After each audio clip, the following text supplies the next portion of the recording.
Good morning, everyone, and welcome to today's webinar. My name is Pasi Ikonen. I come from the Faculty of Education and Psychology, University of Jyväskylä.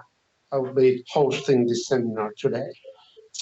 The topic of the webinar is contemporary research on digital education in Finland and in India. And this is a joint effort between GINTL India and the Nordic Center in India.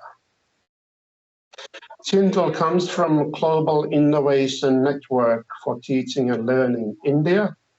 It's funded by the Ministry of Education and Culture of Finland.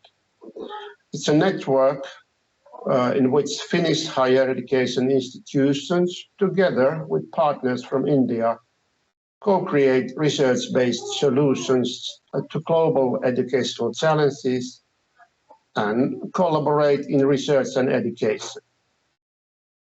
GINTL India also seeks opportunities to facilitate staff and student mobility initiatives between Finland and India.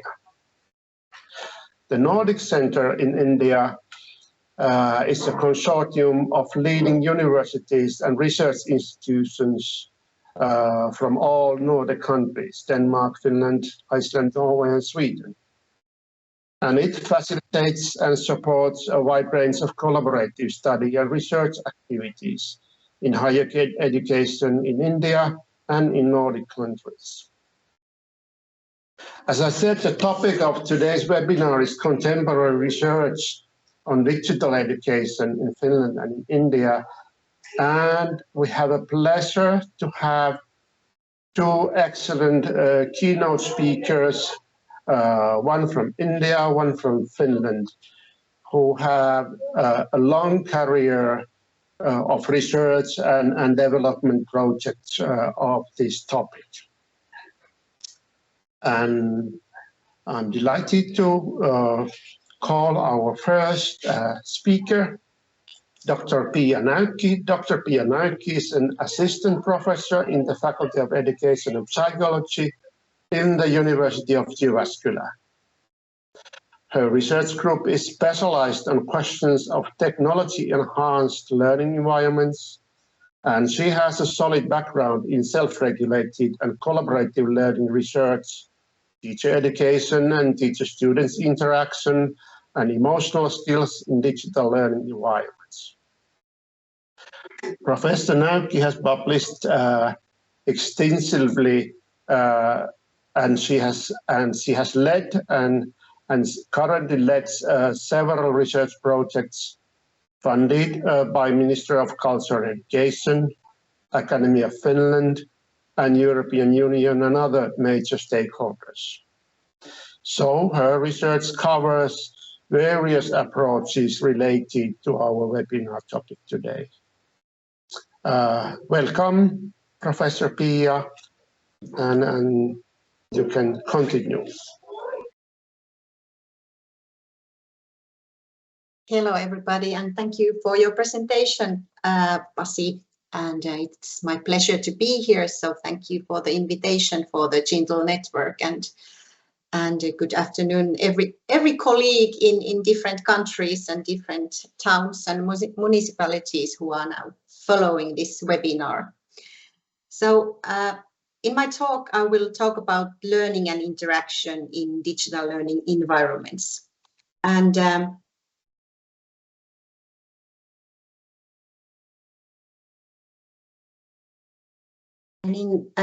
before I begin, I just shortly give an overview of this talk and position myself in this very broad field. So I look at these questions of digital education from the learning science perspective and as a teacher educator. So I'm interested how people learn and how we could support them learning better. So these two aspects of understanding how learning occurs and then pedagogical and technological aspects of how we could how we could design different kind of learning environments and pedagogical settings to provide them support in their individual learning needs. And my main theoretical frameworks, which I have been implementing in my earlier research, are self-regulated learning and collaborative learning. So aiming to understand the strategic learning processes quite thoroughly, to understand the cognitive processes, but also the emotional and socio-emotional processes within learning. And in this talk, I will just shortly, not to review the current situation, that is too ambitious for the small talk like this, but more like pointing out a couple of current points. What is the digital learning situation in Finland? And I will provide some examples from a teacher education context.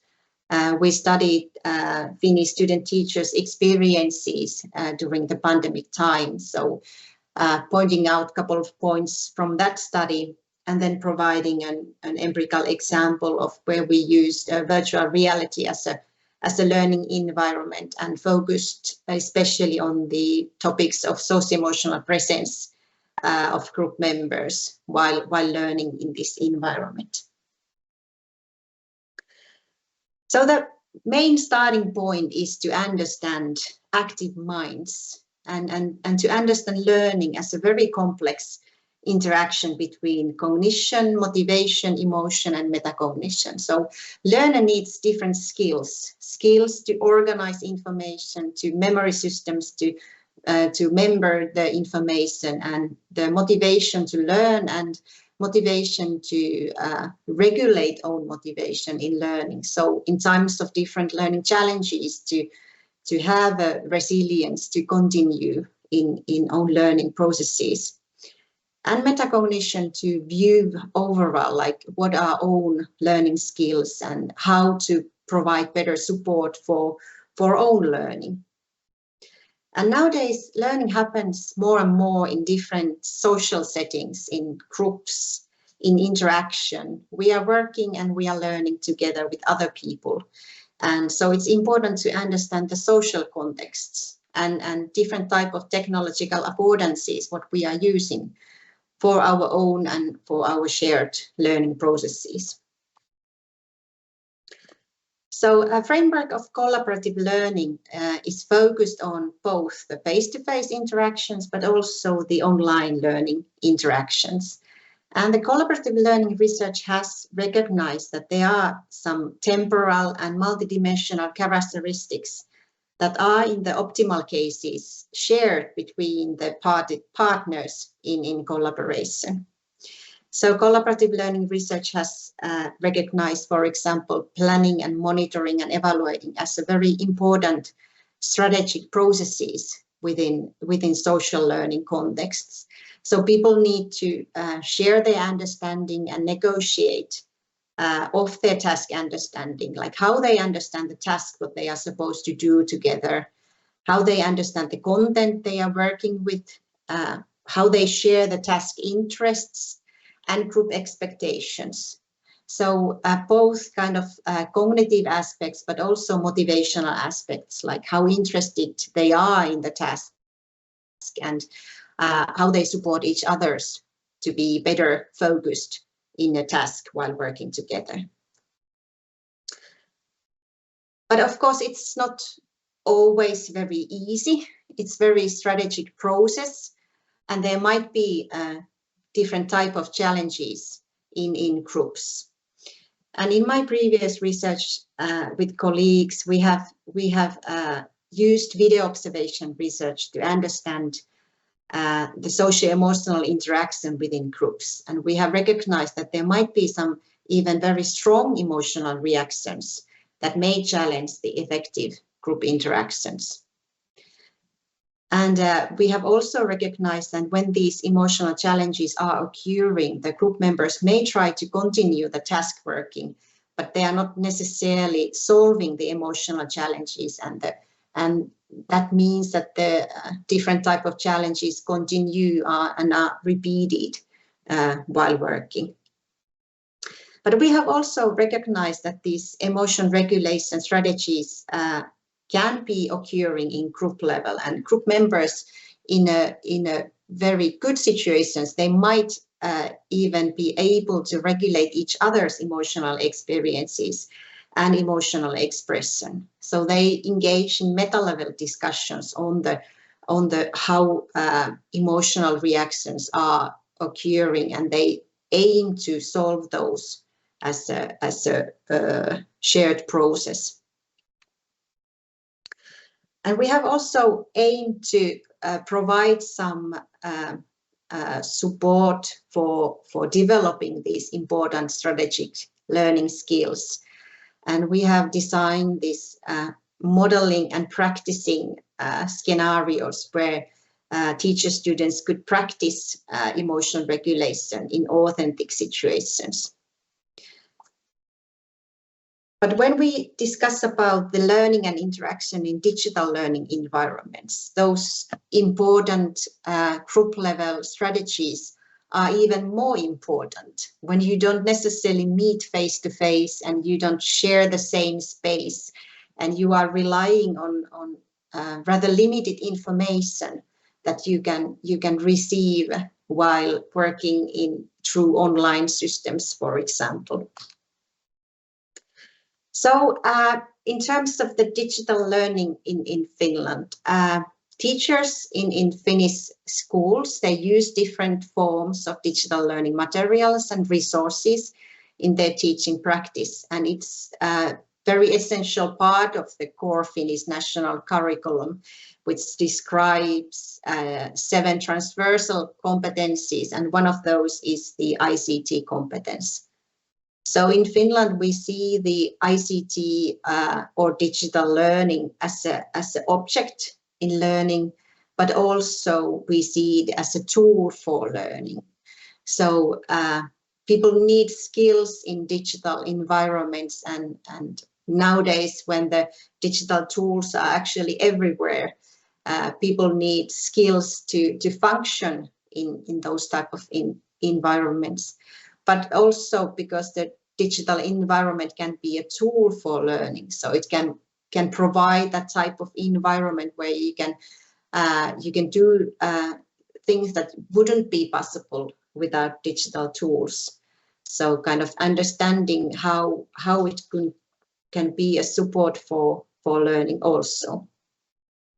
But currently, one big challenge, one could say, is that the polarization between digitally expert teachers and teachers with very limited digital skills or very limited interest towards digital learning and digital education. So this may create challenges for unequal learning opportunities for children and youth. So even though that it has been recognized as one of the main transversal competencies and seen as a kind of like future skill, we are currently in the situation where we might be creating some unequal learning opportunities because we are not able to provide system that would cover it so that every children in every school would have the possibilities of developing these skills, of practicing these skills and practicing the meaningful use of digital technologies in their schools. So we recognize that this digital transformation is currently putting a lot of burden also on teachers. So there are a lot of competencies needed and to gain those digital skills that they are not currently systematically taught during the pre-service training. There are some basic skills, of course, but the pedagogical aspects and the way of implementing those meaningfully as a support for example, collaborative learning, there are things to be improved. So there are opportunities, but there are challenges what digital transformation of the education sector is bringing to us.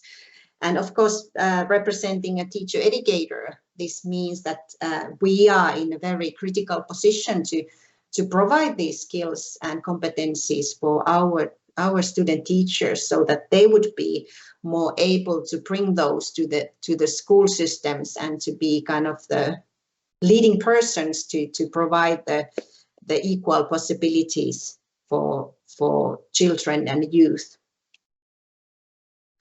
So as everywhere, the COVID-19 pandemic, it was a challenge, but it can be also looked as an opportunity how many schools and educational institutions were kind of requested to rethink how the education is administered and organized, and how the instruction is provided now after the post-pandemic times. Different reports, for example, OECD report has highlighting the struggle, but also the resilience of many education systems worldwide, that the education systems were able to set up strategies and continue to provide access to education in spite of the many difficulties that were faced during the pandemic time. But there are some very severe results of the pandemic or the disruption for the education system. So what for example, students have faced. So the reports are very worrying, that they are showing that the students faced socio-emotional distress, and they were incapacity to engage consistently with the education, disparity in access to technology, unequal skills to engage with technology, and also unequal ways of how parents could be guiding or supporting while homeschooling environment. And there are currently very big research projects worldwide, and this is one example from our project, that is Strategic Research Council and Academy of Finland is funding. So EduRescue project, and that's a collaborative project between 3 universities. University of Jyväskylä and Maria-Kristiina Lerkkanen is leading that project, and from University of Helsinki there Katariina Salmela-Aro, and from University of Turku Maria Vauras, and their big research groups are tackling the issue of COVID-19 pandemics and other crises what we are currently facing. So what is the resilience of the school system and of the different levels of school systems, from the pre-primary to teacher education systems, like what we can learn from this crisis to be more resilient during the next crisis. So there are a lot of ongoing research and already published research in terms of the EduRescue project, and the focus has been on different participants, for example, coping mechanisms of the students, teachers, and school principals, but also the parents and guardians' possibilities to support children and youth well-being and learning. And we are joining into this big project from the teacher students and teacher educators perspective, and looking the type of challenges what they experienced, for example, creating and facilitating interaction and social presence during the COVID time, emergency online teaching. So a couple of examples from how the Finnish student teachers experienced the COVID emergency online teaching. And we collected the data from the second year teacher education students who were actually the students who were studying all of their university studies in COVID time. So they had experience only from the online teaching, or some moments of when we were back to normal campus teaching. So we collected the questionnaire from their challenges, what challenges they experienced, and we saw that they experienced social challenges in self-regulated learning, and physical challenges, and challenges related to online teaching arrangement. And when we look these in more details, we saw that the social challenges were the biggest part of the type of the challenge that they experienced. And they experienced, for example, loneliness, not being able to meet and to be in the same space than the other students. And they felt lack of interaction and social presence during the online teaching, and they felt lack of informal connections during the teaching. We also recognized some self-regulated learning challenges. So students reported that they had challenges to focus on online teaching, and they had challenges to create their own study rhythm and keeping up the interest. And they had in overall some challenges in differentiating the study and the leisure time, because everything happened in the one location in the home environment. Also, online teaching affected and they experienced some physical challenges because of having long-term and continuous computer work, and they lacked the daily exercises. And some students also reported dysfunctional or unpleasant teaching arrangements. So here are a couple of examples of each type of the challenge. So some students say that the loneliness was a challenge because all of the time as a university students has been online, and they have, therefore she or he have not been able to create friendships. Self-regulated type of challenge in terms of concentration and active participation. So some students reported that the active participation and presence in Zoom environment takes much more energy, and online teaching thus makes you more passive, and there are more challenges in concentration. And physical challenges in terms of sitting at the computer for long periods of time affects physical well-being. In terms of teaching arrangement, one example is that when there is no face-to-face teaching, the number of written assignments has swelled to an unreasonable large number in some courses. But we were also interested to hear if they recognized some resources, having some resources during this COVID online teaching. And the students recognized that they were planning their own learning. They recognized resources in terms of physical elements and leisure time, and social elements and well-functional online teaching. So they are both sides.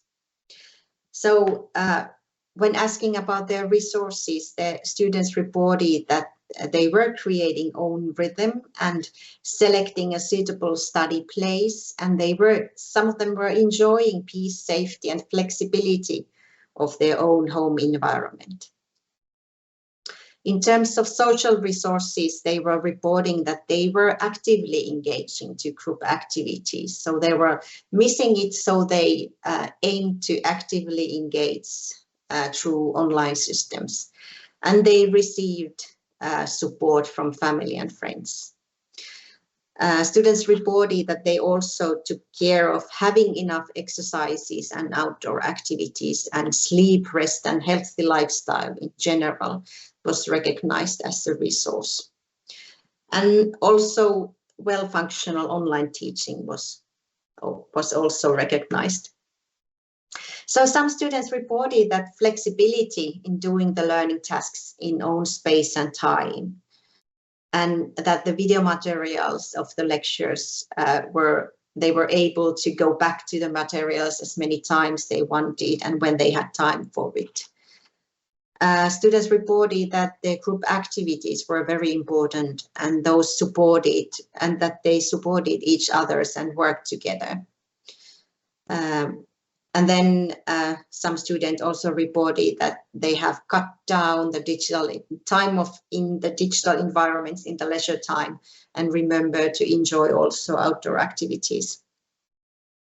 And then some students recognize that the interaction within the teaching makes them more actively engaged, and also keeping the cameras on when they are discussing supports them to participate more actively. So in general level, we pointed out that students missed the social interaction and they seeked possibilities to have the social interaction even during the online teaching. And this is part of what we are aiming to do in our research group. So we are especially interested on how groups and individuals in groups could be supported to engage in and productively collaborate in different technology-enhanced learning environments. So recognizing the pedagogical and technological affordances that these technology-enhanced learning environments could provide for learning and interaction. And in the last part of the presentation, I will provide a case example of one of the ongoing studies, what we are now doing. So using the virtual reality as a learning environment for environmental storytelling and focusing on socio-emotional presence of group members. So this was a part of the interdisciplinary learning model in University of Jyväskylä teacher education.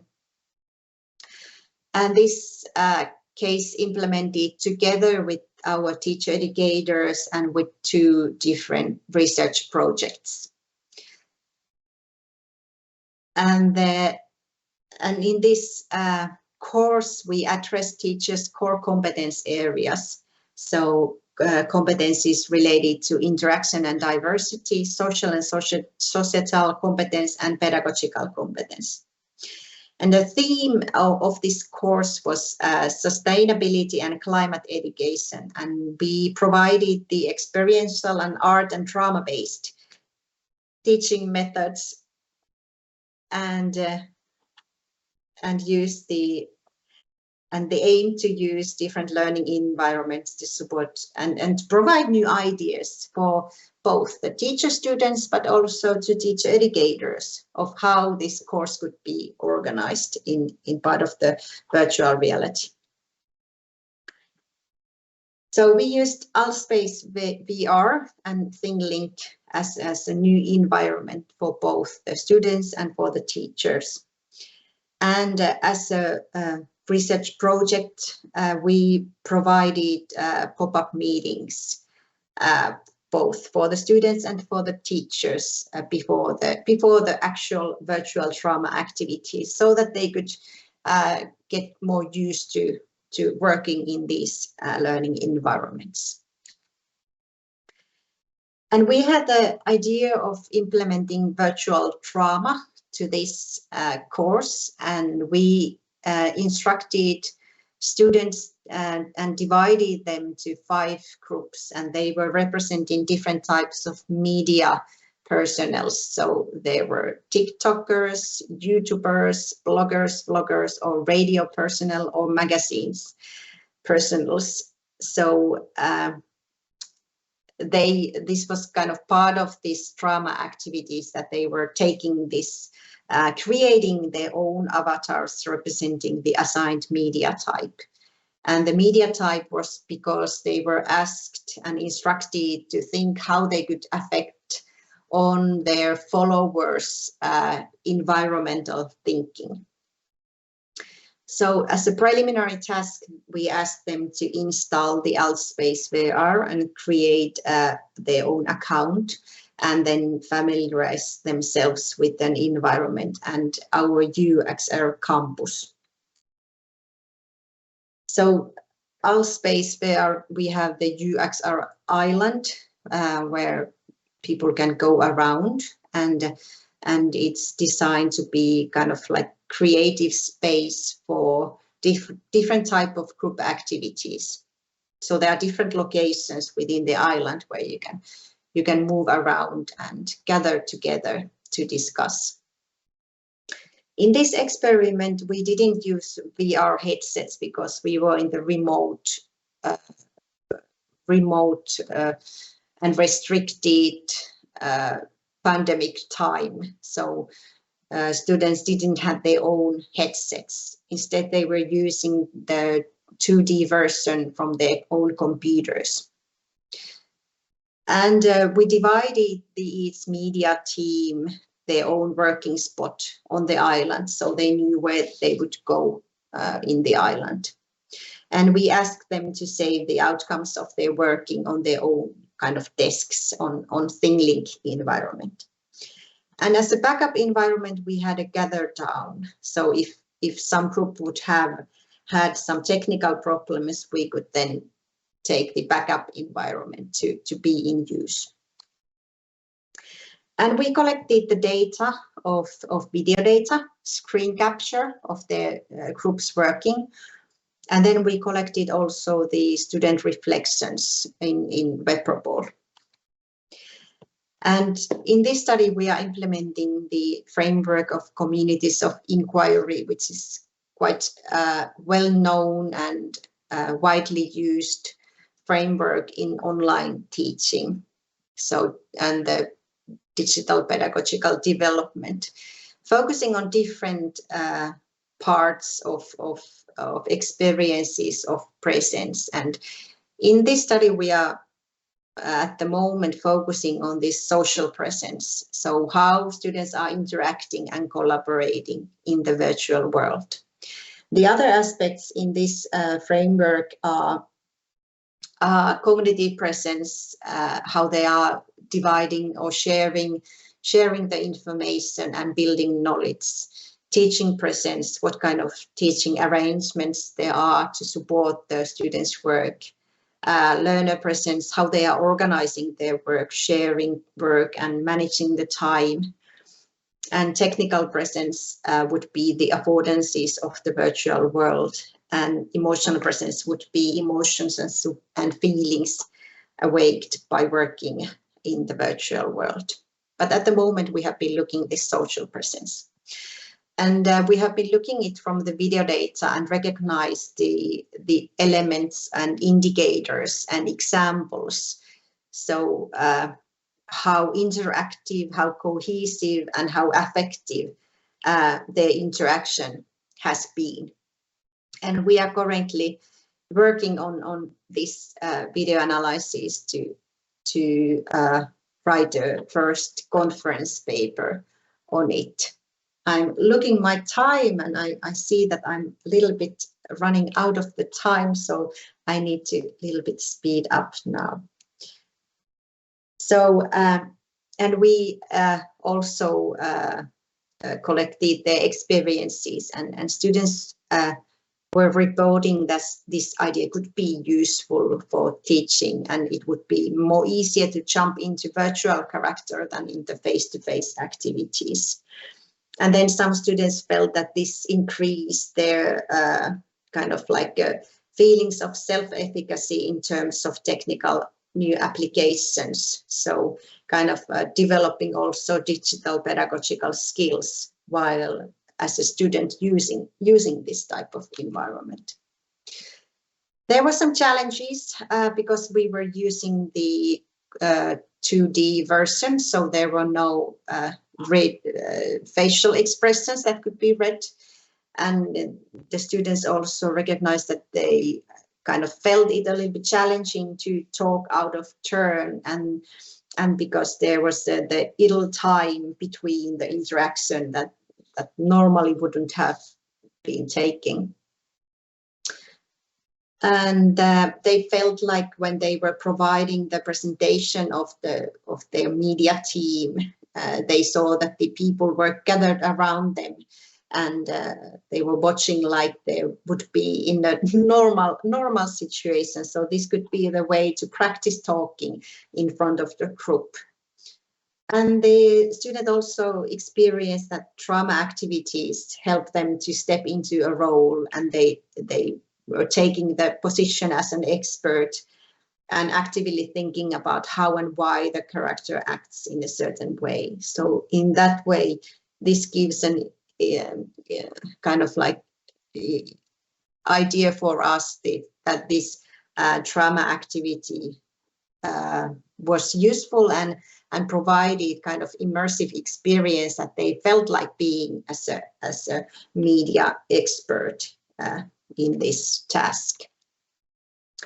So we had some technical challenges, we had some sound quality challenges, lack of expression and idle time, but we also saw some benefits. So it was suitable for drama activities, and it provided a task to also learn teamwork skills and enable them to self-express in a new way, and also a possibility to develop digital pedagogical skills and experience of self-efficacy in terms of use of technology.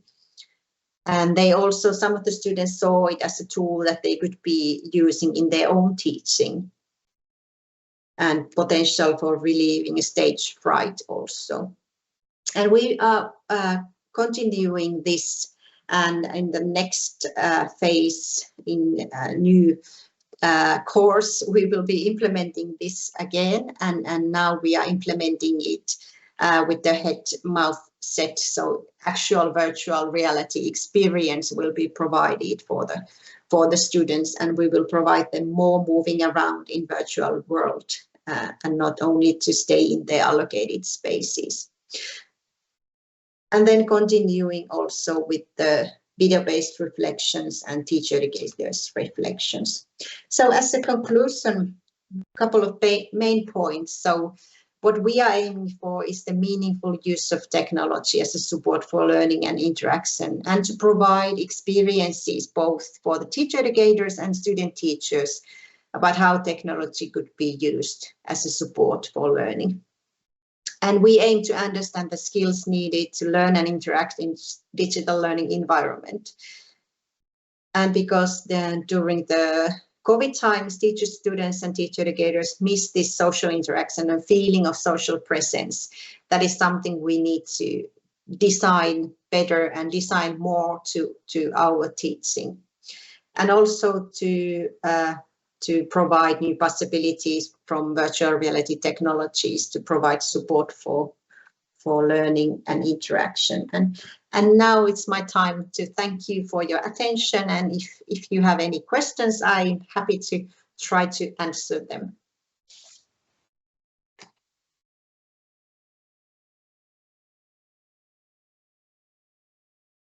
Thank you, Piia. Couple questions. We have time for a couple of questions. So, first of all, you mentioned about the reality or risk of polarization amongst the teachers, their pedagogical skills or technical skills in digital environments. How do you know how big this risk of polarization is amongst the students? Like, years back, we'd like to talk about digital natives, how all students are capable and competent using all digital tools and environments. But do we know how competent the students, primary or secondary level students, are with those tools and environments? Yes, I think like young people, youth are more and more capable overall with the different technological tools. But what I'm thinking is that their like basic skills and the meaningful use of tools for learning and interaction, they might be very capable in terms of the kind of like a social use of or leisure time use of technology. But to use them as a supporting them own learning and kind of like cognitive activities, that is something that they may need support from the teachers. I know that the one very current topic is also the digital media use.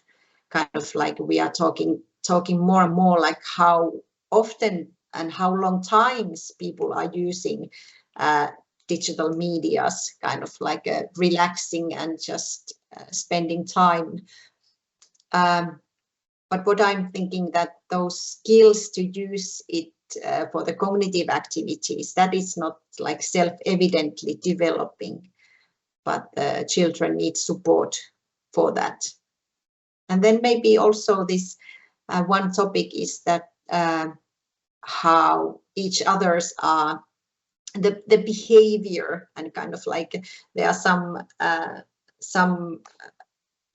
like a worrying speech also about how social media affects like how you are behaving towards each other. So that type of skills also, kind of like socio-emotional understanding of others' feelings, and kind of like being politely using those tools and environments. Thank you. One more question. You describe how during the pandemic, teacher students, some of them, they were able to keep their social connections and active lifestyle, and also they were able to regulate their learning and studies. And well, of course, some students didn't have those capabilities.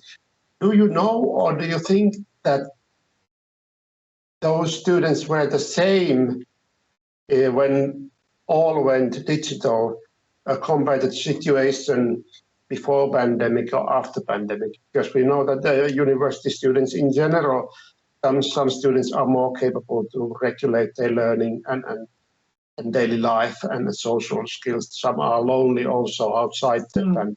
Do you know, are there different or same students? Yes, I think this social aspect and how pandemic affected or made it more visible, I think that is something that needs to be considered and studied further. Like how I know that there are some like large studies that are indicating that this was the general direction was towards social isolation. But was it so that the social isolation was there already, but it just made it more visible, and we are now talking more about it? But what I found important and interesting was that how students, when they recognize that this is important for them, these social connections, so they became more aware of it. And maybe they became also, some of them at least, became aware of it, how they can themselves try to develop those resources and to engage others in different ways.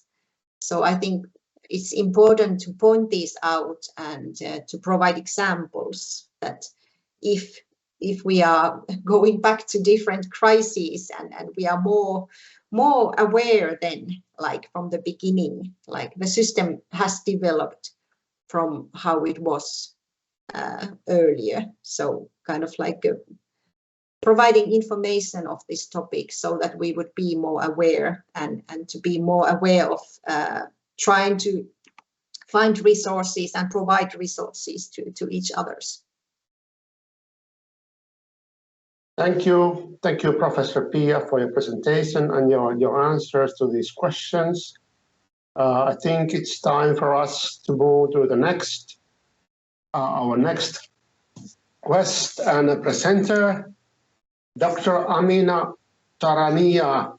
She's an associate professor at the Center of Excellence in Teacher Education at Tata Institute of Social Sciences. She is one of the founding members of Connected Learning Initiative at Tata Institute of Social Sciences, and currently she is leading technology field action project called Delta 21st. She led a large-scale teacher professional development, which was awarded by UNESCO Teacher Effectiveness 2020.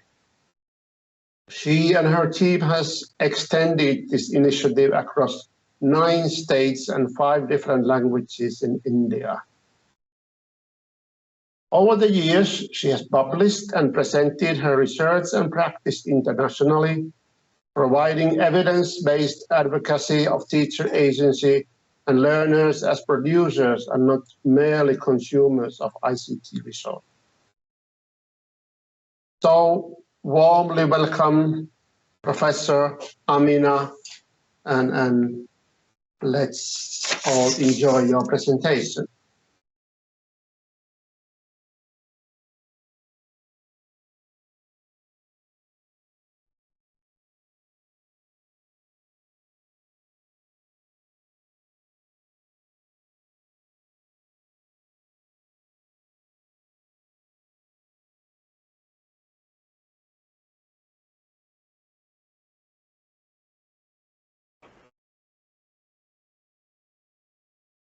I'm so sorry. I was on mute. So sorry.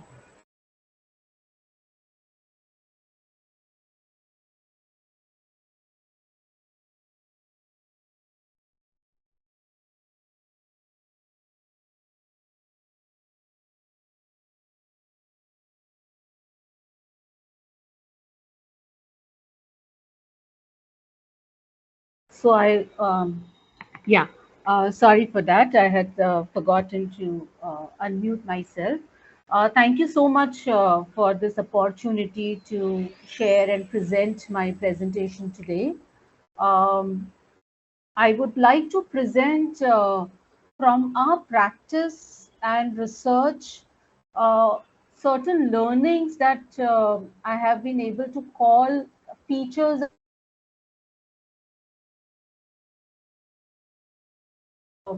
mostly secondary schools in India, which are run by government, and therefore looking at a very marginalized context of the Indian society, and typically either it's rural or it's urban ghettos.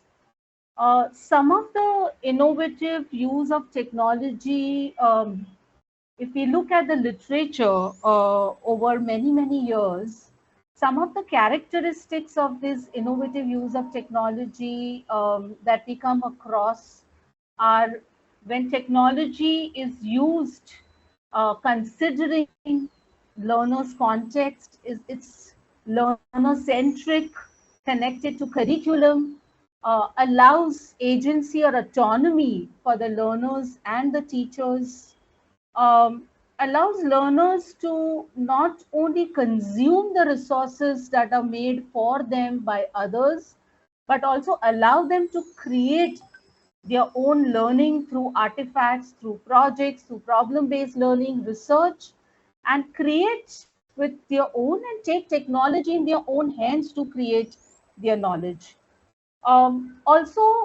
Technology, when it really fosters collaboration across settings, across geographies, across age groups, across languages, and very importantly, technology is not used or advocated or designed to replace teachers, but it takes teachers along in their design, in their implementation. And it also facilitates teachers to and give them an opportunity and freedom to innovate. Also, some literature which talks about use of multiple devices and technologies.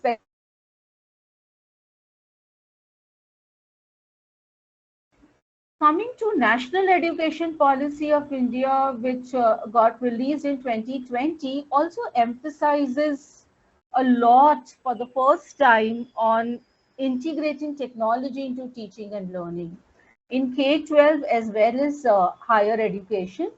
And maybe for the first time, it's talking about technology in improving teaching and learning and in pedagogy and curriculum. It's no longer looking at technology as an added subject only, but integrated within subjects. So that was a very welcome move. and leveraging, harnessing technology for continuous professional development. This was also very welcoming and a new move. And extensive use of technologies for emerging technologies like AI, machine learning, in order to use it for scaling intervention, scaling learning, and also assessments.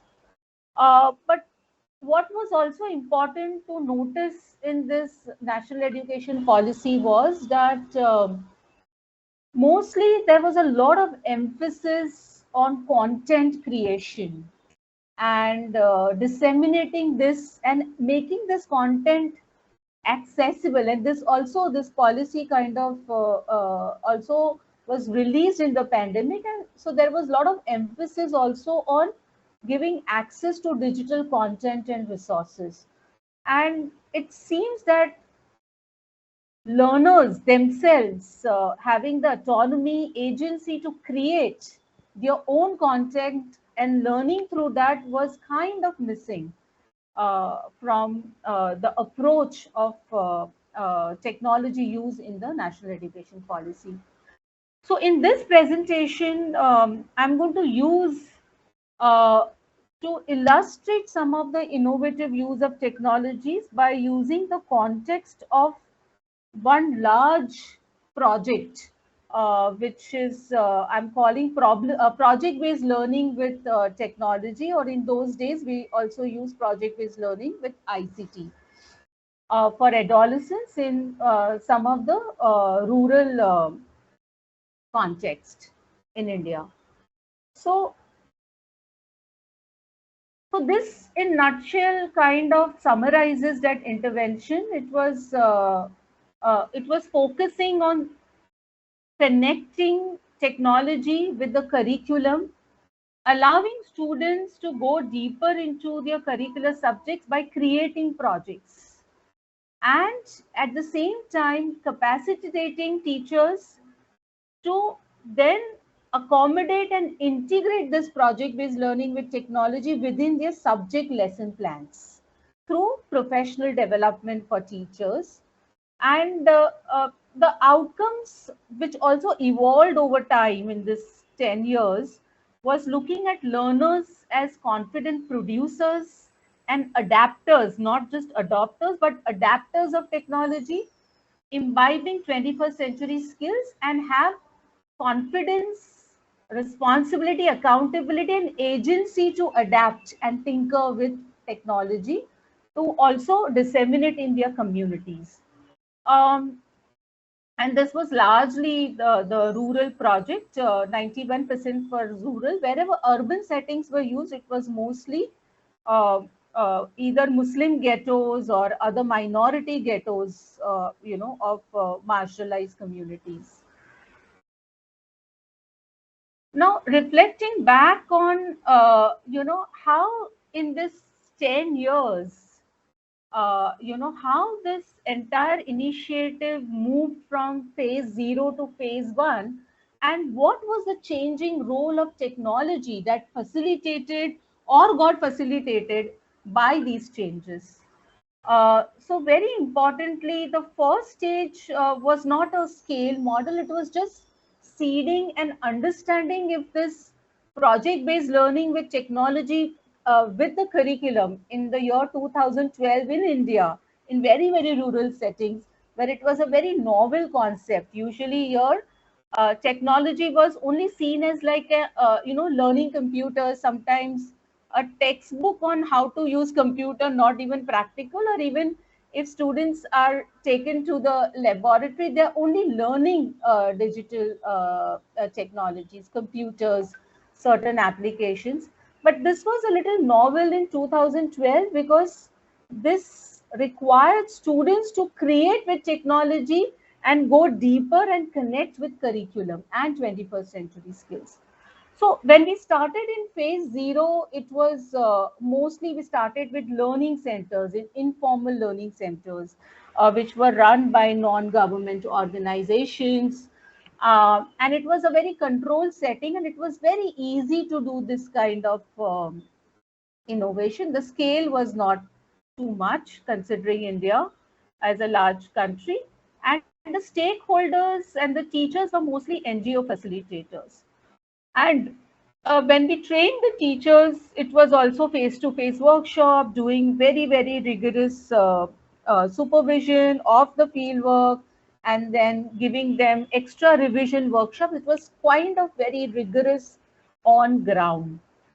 When we were kind of pushed to for scale and move into a government or public school system, and handling that kind of a scale, that's where it was required for technology also to be more sophisticated, to use more distance technologies. And that's where we started concentrating on school teachers to use it, because that would be scalable and also sustainable. And so how do you basically train so many teachers in Indian schools? And that's where we introduced use of blended and distance technologies, using Moodle to start with, and then move to a more sophisticated learning management system. This scale kind of was huge, 390,000 students. And this was possible because we were able to concentrate and focus on capacitating school teachers in the government systems, and giving them and even professionalizing the workshop. No more giving them workshop going field to field, but converting this capacity building into certificate courses, and putting this intervention into academic setting. And then the teachers who took the courses from us in the blended, they would actually come for face-to-face workshops, but also they would go back, practice what they learned about project-based learning with ICT, the learning theories, the 21st century skills, practice with their students, and come back on a learning management system and then reflect on what they practiced. So here, practice also became part of the capacity building and reflecting on it. It was no more like one of the workshop. So that became kind of a scaling a mantra or scaling strategy to disseminate this kind of an approach over large geography. These are some examples of when students create what it looks like. Very simple examples we had in phase 0, where students would use spreadsheet, measure their own body mass index, understand what is body mass index, and then make nutrition plans or make small videos. And for example, also measuring rain, making rain gauge, measuring, and then creating a rain gauge for their classroom, doing very authentic measurement of rain, comparing across cities using internet, and then putting a project together. Slowly, when we moved, maybe in 2016-17, we also introduced coding and computational thinking, other applications, which also kind of led the technology to be more sophisticated, and that also gave confidence in students to then adapt and tinker with technology, change it, and go more deeper into what they were making connected to their context. Now, this I would not call phase 3, but when the COVID started, a lot of these schools were actually struggling to even conduct their own classrooms and in online mode. And so it was a huge challenge for us that even the regular classrooms were a challenge. And of course, it picked up later on. But how do we do project-based learning with technology now in an online mode? So it was a huge challenge. Slowly, we kind of introduced and built on the concept of web quests, which is very old. So with the project-based learning, we added the component of problem-based learning, or I would call inquiry-based learning. And here we invited students who were already with us through WhatsApp groups at the time of pre-COVID. Also, their teachers who were with us in the pre-COVID period, we leveraged on this community of practice groups and we invited students to come online. And at this time, the entire intervention looked very different, because now the students from all states, 8 states would come, and they would speak very different languages. And they were used to doing project-based learning with technology only in face-to-face environments. So they knew how to use these technologies, but they did not have experience of doing project-based learning with technology in an online mode. And they did not have their teachers with them. So they had huge challenge, but they were still, I think, a fraction.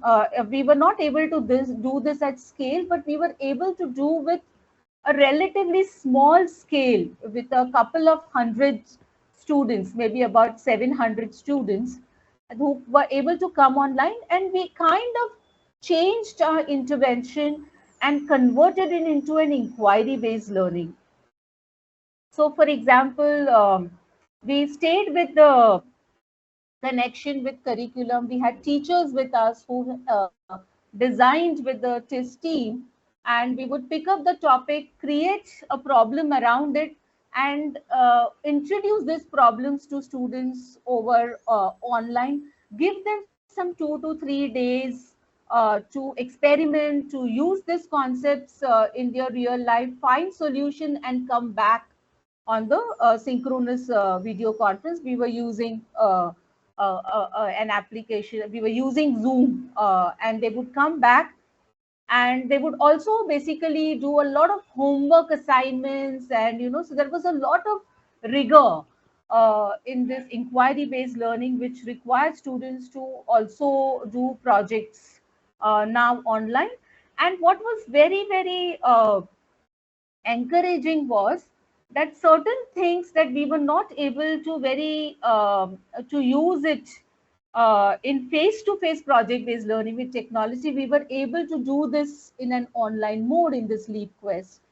For example, since a lot of other states were there, our problem or inquiry-based learning would actually include things like comparison of, for example, a project on air quality index would require students to compare their air with other states, with other cities, with rural, and then they would bring their findings, and they would argue and challenge each other from different states. So it really brought all this, not 8 states, but at least 4 state students to come together and speak kind of a similar language, because they were all familiar with this pedagogy. And then we would also divide them on Zoom in different groups based on their languages, where the teachers would be there, and that would be like a safe, comfortable zone for them to speak their language and then come back to the main room and then connect with others. Also bringing other professionals internationally, nationally. So I think it kind of gave that kind of an opportunity in this online mode to bring people from outside, bring scientists, bring doctors, uh, bring other students in international universities. So that collaboration kind of became very, very rich. Um, we also realized that, flipping classrooms or flipping this leap quest between synchronous and asynchronous was very comfortable with the students. It also did not require them to be on screen all the time, but they would experiment, work on projects, and then come back. So that kind of flipping also was very, very useful. Uh, about the Leap Quest and the intervention that I was talking about, in one of the research that we have been able to document, we went back and interviewed some of the students who did Leap Quest and at least completed 2 Leap Quests and did submit their projects. We asked them, you know how come this happened and you were able to come online and do project based learning and collaborate with others, what really facilitated? And I think that is what we were expecting, that their prior experience of the pedagogy of using project-based learning with technology, getting comfortable with basic technologies, getting comfortable with presenting their projects in their own classrooms, actually helped them to make this transition of doing this in an online in a more confident and competent way. And that's what they mostly reported. Some of the students also said that the in-depth research that they were doing in the pre-COVID period, that kind of also gave them confidence. So actually for them, it was only the mode of project-based learning or the communication mode had changed, but for them, the pedagogy was very familiar. So that smooth transition for them was real as the time went on. Um, also, yeah, so some of these findings say that, and yeah, and now they also said that our teachers always help them, but in this online mode, when our teachers sent us more help on WhatsApp and asked us to join, that also gave us familiarity, and we could see our teachers also on this leap quest. So that also made them feel very comfortable in this online mode. And since only a fraction of this entire population were able to, we also asked them that why other colleagues did not join, why you were the only ones who joined. And majority of the students said that it's that basically the infrastructure, the internet connectivity with other students. So these were really the fortunate ones who had some basic connectivity, or they had access to their teachers who were also helping them with basic infrastructure and connectivity.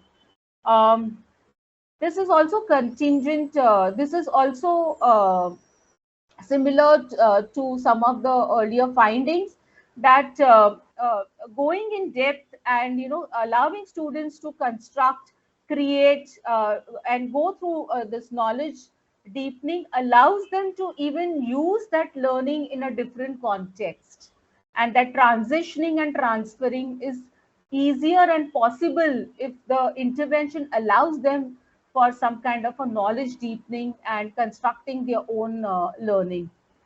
Um, yeah, of course, this sample was very, very small for this interview, so, but it is quite encouraging to find these findings as well.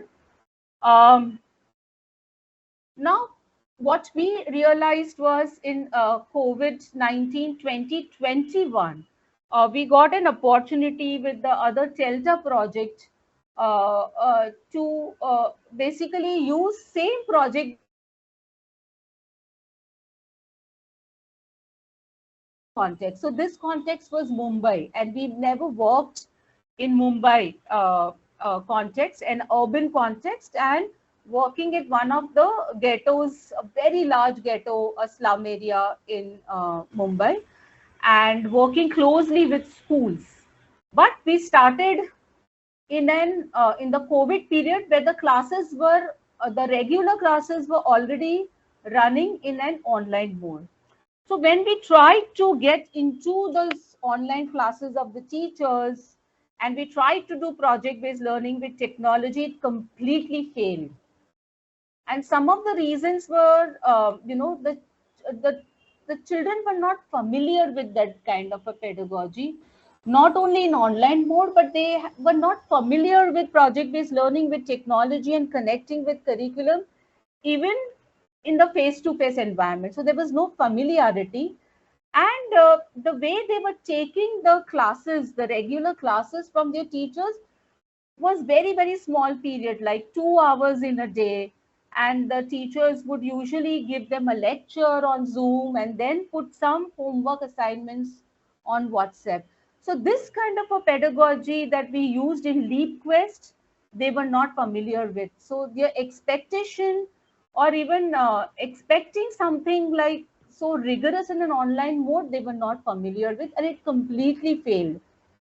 Um, then what happened is slowly the lockdown period kind of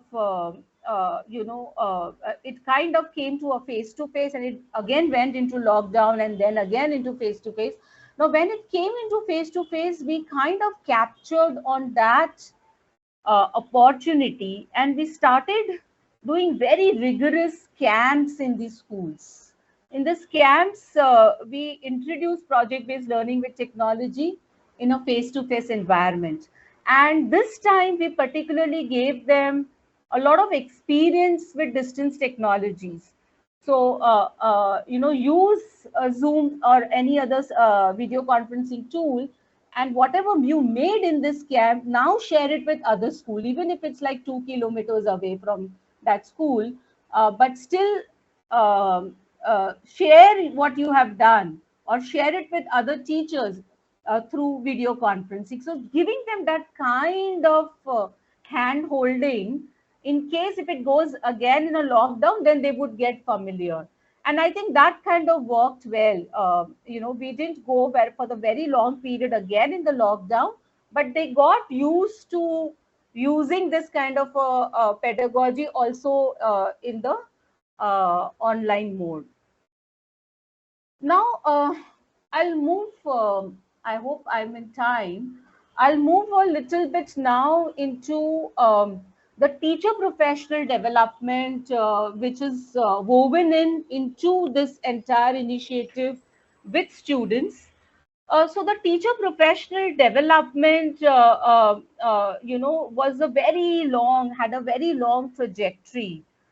It started with face-to-face workshops for NGO facilitators.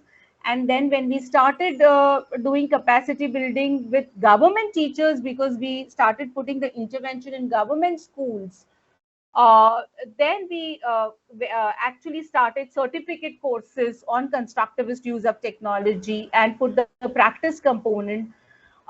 Then this blended mode gave us very, very good teachers who passed this course, did face-to-face workshop, did practice in the distance mode, and came back, reflected, and we made them like mentors for other teachers. And then they went and then they trained other teachers, and that's how we got scale.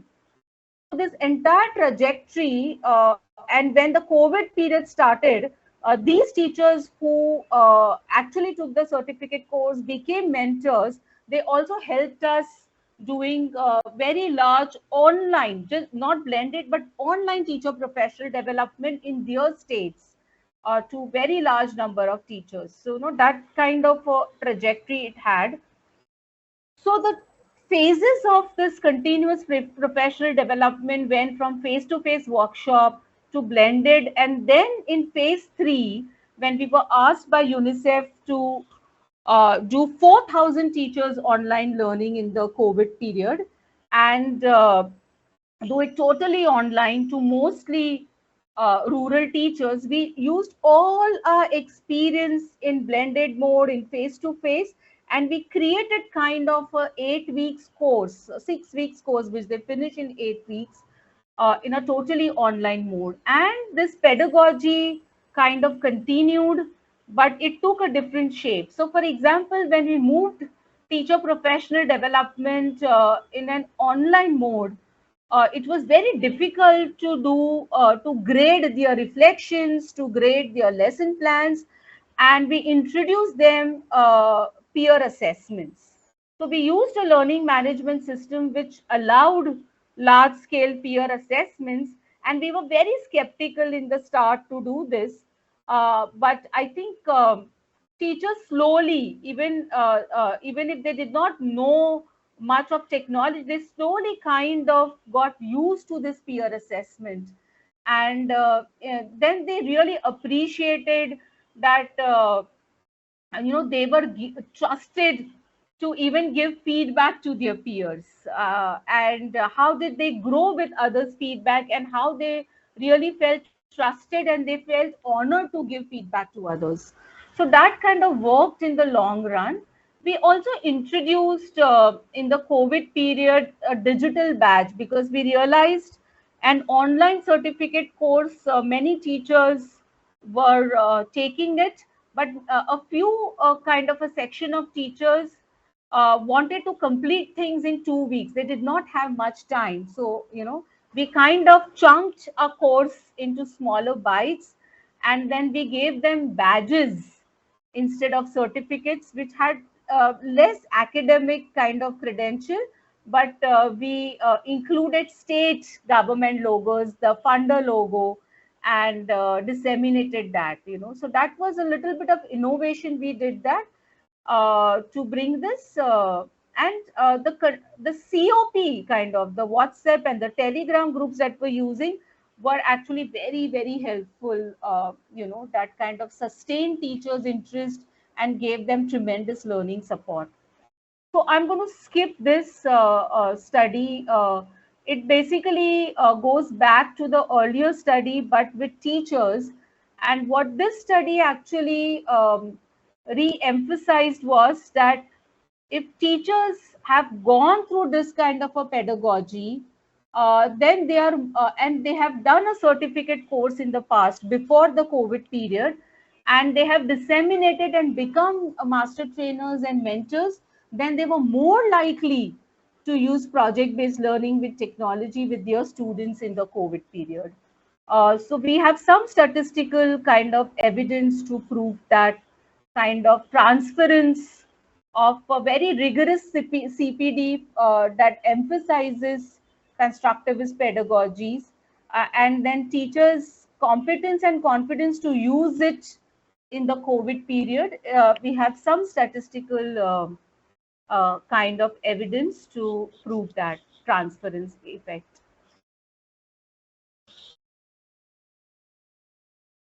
Yeah. I'll just, this was the course that with some of the objectives that, give them a perspective of constructivist teaching and learning, and then give them practice in an online mode. I'll just very quickly, what really helped in this a very large CPD and this course, I think very rigorous support. So I think online, I mean, a lot of people feel that, when we move trainings into online mode, it's easier. And I think we have a lot of data to say it's really very rigorous. It's not easy, and it really requires very in-depth planning and designing and implementation strategies.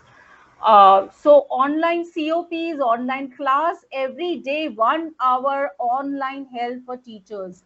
And some of these teachers would ask very, very basic questions on how to log in on the learning management system, how to basically pose a question, how to hold my phone, how do I read? I do not have time. I don't have a laptop. Can I read this on the phone?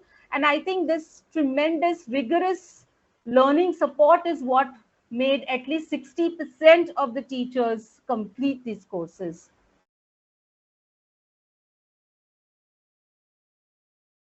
The practice component, which allows them to not only understand these concepts and read articles and take multiple choice questions, but also design the project-based learning with ICT and implement in their classroom, and then post their reflections and get graded for that reflection.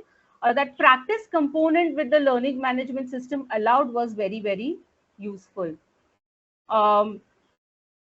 And also this flexible accreditation, some teachers were okay with digital badges and completing in 4 weeks. Some teachers went for very rigorous 8 weeks and got certificate. Giving them that kind of a choice and freedom, I think also kind of motivated teachers to stay back and complete the courses and then sustain those practices in their classroom. Very importantly, I think in this courses, it did not stop on learning something and implementing in their classrooms.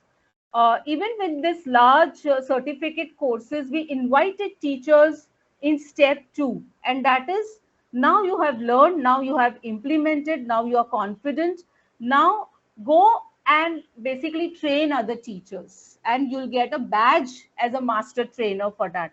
So I think giving them that kind of a leadership and kind of a freedom to train or create their own community of practice groups with their teacher friends or in their districts, in their state. They really liked that opportunity because it was really trusting them to take leadership role. And a lot of teachers in the interview said that they really honor, and they look forward for that kind of a leadership role. In fact, in some of the interviews, we also found that the teachers said that, when I was helping other teachers, I was able to help better than the university teams because I could speak their language. Even, their tribal language sometimes, or a very specific language. And whatever challenges I went through, I was able to better empathize. And this mentor said that teachers also felt very comfortable calling us at any time and asking us questions. So I think that mentoring, making that layer of mentoring was very, very useful. Acknowledging in their peer groups after completing the course, giving them certificates, and at the state platforms, at the university graduation platforms, all these were the strategies which were very, very kind of, but still completion rates are still not very good. But I think something like this doing in an online environment with government teachers, especially those who may not, for many this was their first opportunity to do an online course, was something which was very, very unique. And I think in future, with more research and reflection, we also need to see how do we improve this kind of a teacher professional development for higher completion rates. Shareability is something that we did very little bit of data on it, which says that teachers were thrilled to share their digital badges on WhatsApp, Facebook, sharing it with headmasters, sharing it with other colleagues, sharing it with your parents, putting it on your Facebook. And also they became ambassadors of taking this kind of courses, is what comes out from the survey reports as well. One thing that the teachers, mentors especially said in the interviews was that we have done this and we are very motivated and the state has also supported. But now that we have gone through so much of processes, we really look forward for state to give us recognition as mentors. But right now, the state systems do not have this kind of a systemic integration of giving them recognition or continue this and continue to leverage on these mentors as leaders in the state. It's kind of done more informally, but it's not systemic. And for something to sustain at a large level, this kind of a systemic integration is very, very important. So I think I'll just stop kind of here, just reflecting that, technologies, using multiple technologies. And this is really work in progress for us, this kind of a framework. And there's multiple technologies leading to certain pedagogies. Or these pedagogies, that's why we have not put the heads of the arrow, or this pedagogy is actually facilitating or inviting or pushing us into the direction of finding this innovative technologies for larger outcomes, which looks at scalability, shareability, collaboration, transferability, adaptability, and better and seamless communication and collaboration. So this is something that we are right now looking at, more data, consolidating and doing kind of a more meta analysis of our experiences and data to come up with this kind of a framework, which is work in progress.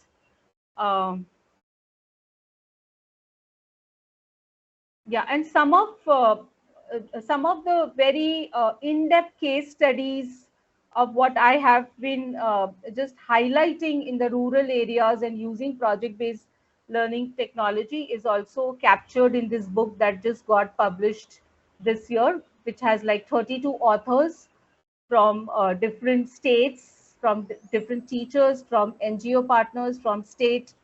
So just for your reference, and I'll stop here. Thank you so much.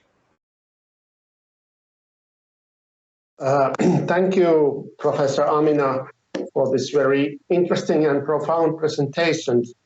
We have time for a couple of questions. Of course, it's very obvious that we are talking about very different scale when we talk about Finland and India.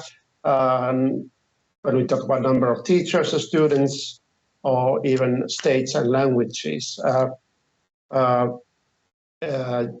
Do you know, is there any plans on national level to provide schools or school teachers with digital devices like computers or pads? Because I think there's a big variety between the states and individual schools at the moment in India when it just comes to the hardware in a way.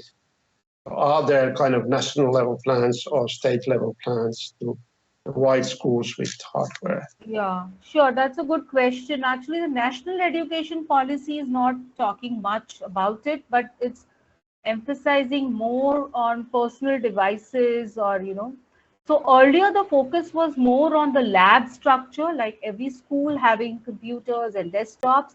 But in this 2020, there is not much emphasis on that, but it's more on flexible devices, handheld devices.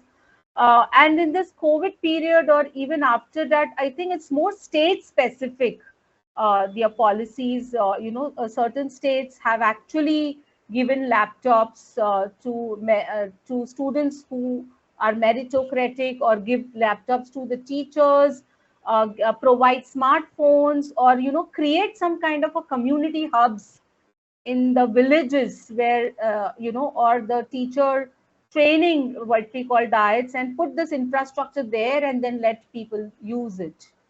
So I think it's not so much centralized, but every state is working on a different kind of policy and guidelines. Yeah, but Yes. definitely in that direction. In fact, India in the COVID period, um, the national intervention started with very large scale digital resources were disseminated, keeping in mind that the access devices will be mostly phones and internet connection.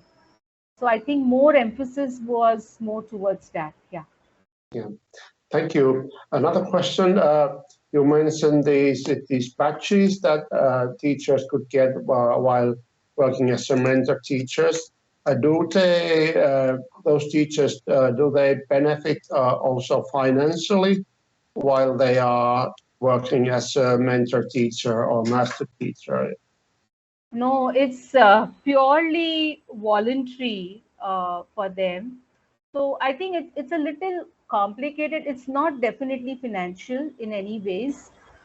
For many teachers, some of the states said that we will keep it voluntary. Whoever wants to sign up for the course, they will sign. And still we got very high number of teachers who signed up, although they did not complete. And in certain states, they actually issued letters and asking those teachers to enroll.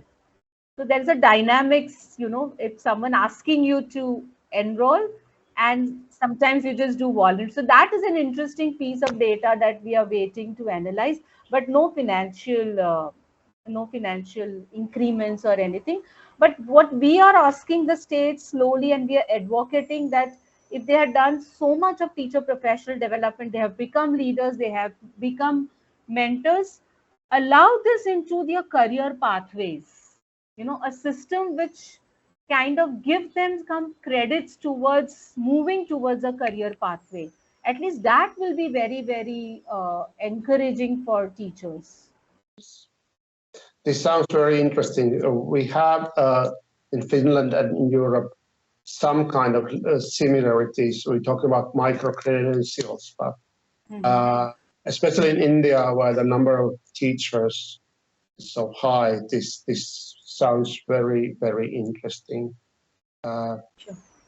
Especially having had a chance to visit India, also the rural schools, like 2 months ago in the state of Uttarakhand, and able to see the facilities of rural schools. This sounds also you mentioned also that the role of NGOs. Mm-hmm. Could you describe a little bit how this relationship with NGOs and the states work when it comes to teacher in service training? Right. So I think our earlier phase were more NGO because we were in learning centers, and that kind of gave us proof of concept. It was a very controlled environment. It's more like do innovations the way you want, because these were supplementary or learning centers which were run by NGOs. So we spent a lot of energy in training NGO facilitators to do it. When we moved into schools, we did not let the NGOs go away, but these NGOs actually were invited to do certificate courses with the government teachers. So kind of we clubbed both together. And I think that was very, very beneficial because say as a university, we were not able to be always on ground, but this NGOs facilitators would work very collaboratively with the teachers on ground. And they were both trained with experience and certificate course. So that was very useful. When we moved into phase 3, and it was just us doing online learning with this 4,000 teachers, there was no scope of NGOs. So we leveraged on government teachers whom we had trained for so many years, and they became kind of mentors over this 5 years, helping us with translations, helping up, So NGOs were very beneficial, but in this phase 3 large scale, somewhere it was not possible. The funding had ended, and the new funding kind of required only us doing implementation. So we leveraged on the teacher mentors that we had created earlier. So it's very complex, but yes, yeah. Thank you. Thank you very much for this. Because, well, we have NGOs also in Finland, but still the dynamics is a little bit different, especially when it comes to when we try to duplicate a model of in-service training, for example. The number of teachers is so much smaller in Finland, so it's easier. Yeah. Thank you for your answers. Thank you for your presentation. Thank you for all the audience. It's time to close this webinar. I wish you have all a nice week ahead of you. In Finland, it's getting dark and cold, but it's still, it was very nice to meet you all. Thank you.